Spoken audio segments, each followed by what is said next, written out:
दोस्तों, आप लोगों ने कई तूफानों के बारे में तो सुना होगा और अगर आप समुद्री इलाके के आसपास रहते हैं तो साइक्लोन को आपने देखा भी होगा। आज मैं बात करने जा रहा हूं दोस्तों एक ऐसे ही तूफान के बारे में जिसका नाम है बिपरजॉय। आजकल ये काफी चर्चा में है और दिन भर न्यूज में छाया रहता है। अरब सागर से निकलकर हिंदुस्तान और पाकिस्तान में तबाही मचाने का सपना लिए ये वहाँ से चल दिया है। तो क्या होगा जब हमारी समुद्री सीमा से टकराएगा ये साइक्लोन। तो चलिए दोस्तों, ज्यादा समय बर्बाद न करते हुए वीडियो को करते हैं शुरू। ऊंची लहरें और तूफानी हवाओं के बीच गुजरात और महाराष्ट्र में हाई अलर्ट जारी है। अरब सागर में इस साल उठे पहले साइक्लोन को बिपरजॉय का नाम दिया गया है। बिपरजॉय बांग्ला भाषा का शब्द है जिसका मतलब होता है आपदा। इस खतरनाक होते साइक्लोन को बिपरजॉय नाम बांग्लादेश ने दिया है। इस साइक्लोन बिपरजॉय का खतरा दोस्तों तटीय इलाकों में मंडरा रहा है।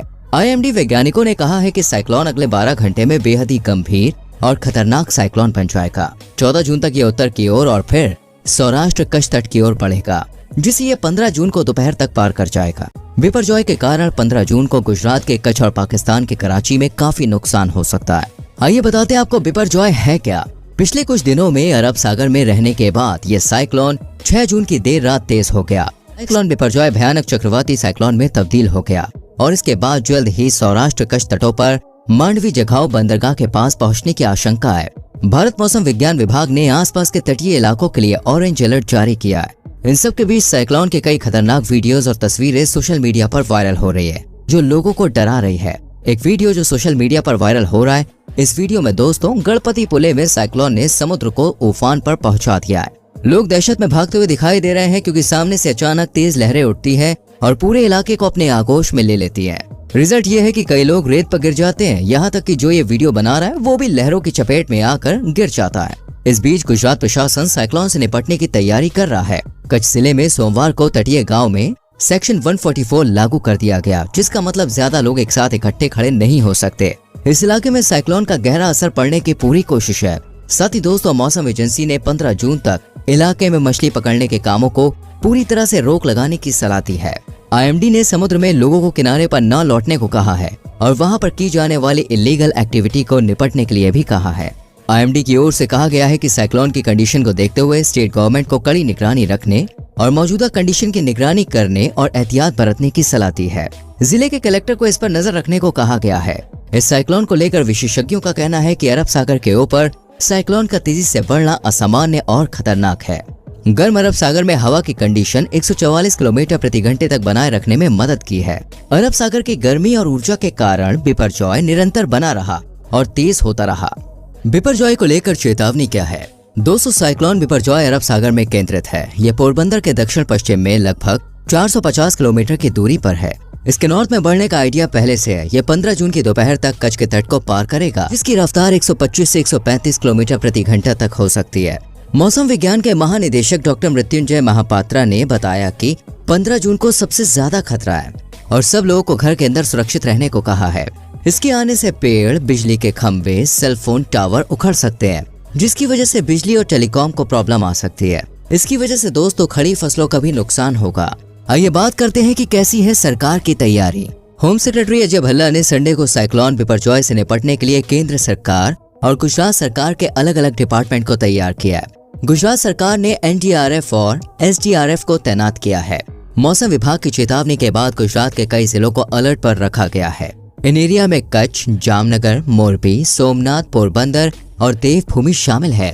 इन जिलों में दोस्तों 13 से 15 जून के दौरान भारी बारिश और बहुत तेज स्पीड वाले साइक्लोन से नुकसान हो सकता है। 150 किलोमीटर प्रति घंटे तक इसकी स्पीड जा सकती है। साइक्लोन के बढ़ते हुए खतरे को देखते हुए 1500 से ज्यादा लोग शेल्टर की शरण में पहुंच गए हैं और मछुआरों को 15 जून तक तट पर जाने को लेकर मना कर दिया है।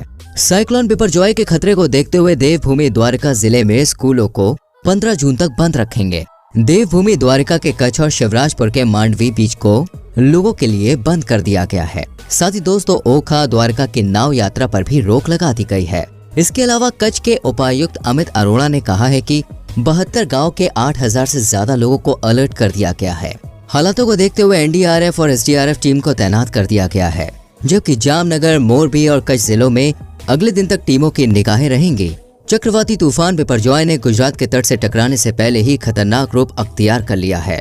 आसपास के इलाकों में भी तेज हवाओं की वजह से पेड़ उखड़कर गिर गए हैं। दूसरी तरफ समुद्र में नाव को रोकने के लिए कोस्ट गार्ड ने भी गश्त देनी शुरू कर दी है।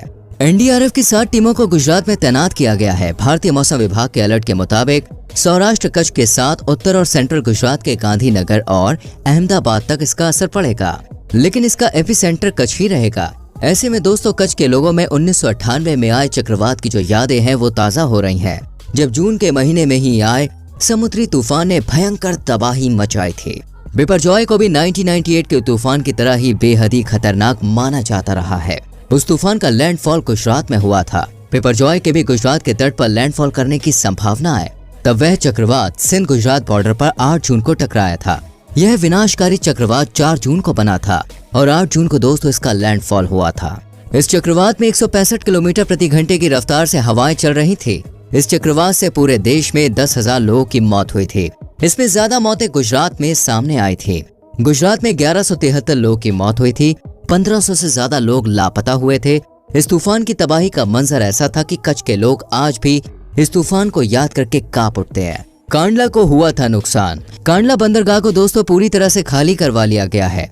हजारों की संख्या में ट्रक के पहिए पूरी तरह से ठप हैं और सभी को दूर शेल्टर होम में शिफ्ट कर दिया गया है। 25 साल बाद फिर से बिपरजॉय की बड़ी तबाही होने की आशंका जताई जा रही है। 22 साल बाद लैंडफॉल। गुजरात में दोस्तों अभी तक 1983 के तूफान का भी जिक्र होता है। इसमें काफी नुकसान पहुंचा था। इस तूफान ने सौराष्ट्र को तबाह किया था। सबसे ज्यादा भारी नुकसान 1998 में हुआ था। 2 साल पहले मई महीने में आए तौकते तूफान में सरकार की तैयारियों के चलते ज्यादा नुकसान नहीं हुआ था। 174 लोगों की मौत हुई थी, जबकि 81 लोग लापता हुए थे। उस वक्त अधिकतम हवा की गति 185 रही थी। 1960 से लेकर अभी तक गुजरात में 7 समुद्री चक्रवात का लैंडफॉल हुआ है। 1998 के खतरनाक तूफान के बाद तौकते 7वां चक्रवात था, जिसका लैंडफॉल गुजरात में हुआ था। कौन देता है किसी साइक्लोन को नाम? इस साइक्लोन का नामकरण दोस्तों विश्व मौसम विज्ञान संगठन ने जारी किया।